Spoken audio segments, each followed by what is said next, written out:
I'm down on the National Mall, and in today's video, I'm going to show you around the 2017 Smithsonian Folklife Festival.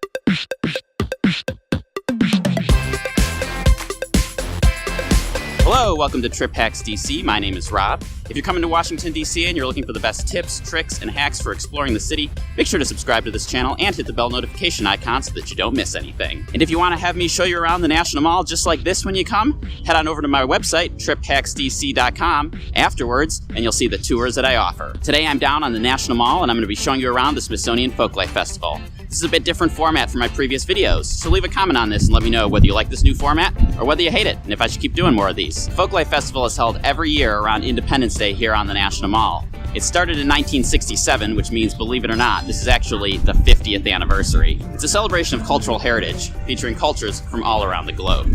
Usually there are a few distinct themes. This year, there are three. The first is Circus Arts, which is just about what you would imagine.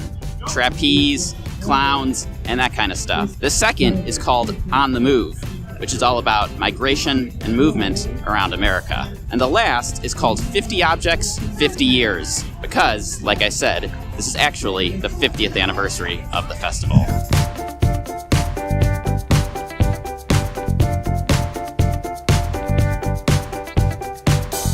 I'm standing at the Clown Alley tent right now. It's behind me, and one of the clowns is about to apply her makeup, which is really cool because you always see clowns and they're all made up, but you never really know what goes on behind the scenes, and she's about to show us, so I'm gonna go check it out.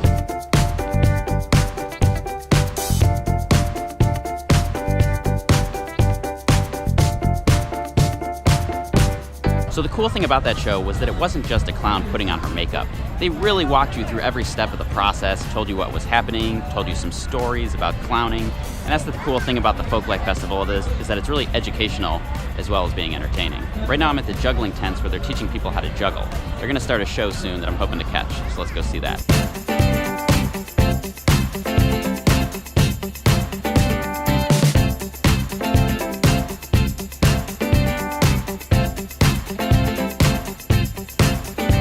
Ton of awesome stuff happening over at the Circus Arts section of the festival. There's juggling, there's foot juggling, and acrobatics everywhere. So many acrobatics, it's just really cool to see.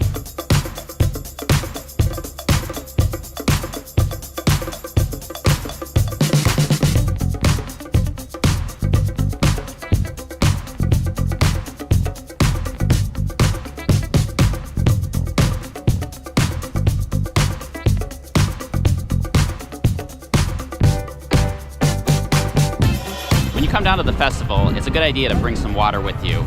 They do sell water here, but it's a little expensive, not ballpark extortion expensive, but it's probably best if you just bring your own. And definitely remember your sunscreen, because this is July in Washington, D.C., which is the hottest month of the year here, and it can get pretty brutal during the hottest times of the day.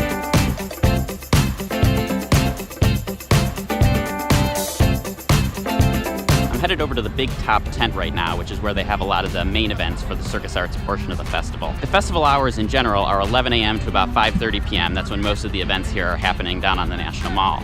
This year's festival also has some evening events in the big top tent that look like they're going to be pretty cool. It's just past noon right now, and unfortunately that means I just missed the show that started in the big top tent at noon. The next show doesn't start until 2 o'clock. But I can tell you just from standing outside that the crowd is going wild, and it sounds like a really, really awesome show.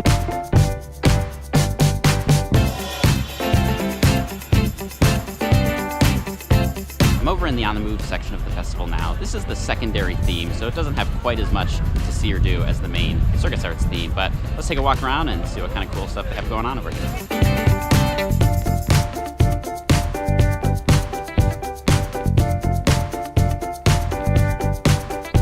Standing in front of the Arts and Industries building right now. This is one of the oldest buildings on the National Mall. It actually opened in 1881 and is one of the first Smithsonian museums. Unfortunately, the building has been vacant for well over a decade now. It closed in 2004 for a major renovation, and since then it has basically not been used. They do allow it to be open for special events, like the Marketplace here at the Folklife Festival, which is what we're going to go in and check out next.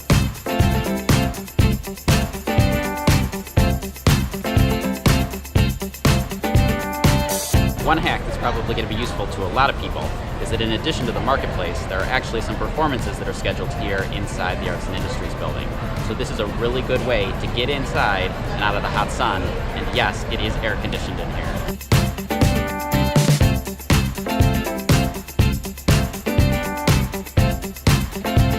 Thank you for watching if you stuck around to this point. If you're coming to Washington, D.C. in 2017, hopefully I've given you a flavor of what this year's Folklife Festival is all about. I really do think that the Circus Arts theme is one of the cooler that they've had in a while. And if you're watching this video after 2017, hopefully I've given you a general sense of what you can expect when you come down to the Folklife Festival. And it is completely free, unless you're going to buy some food or some souvenirs. You can come down here, see some awesome stuff, and you won't have to pay a penny. If you found this video helpful, you can subscribe to the channel by clicking on the Trip Hacks DC logo, which is popping up right now at the bottom of the screen. And if you're coming to Washington, D.C. and want to have me show you around here on the National Mall, you can click on the Capitol Dome, which is right now on the left side of my head. That'll take you over to my website where you can see the tours that I offer. Enjoy your trip!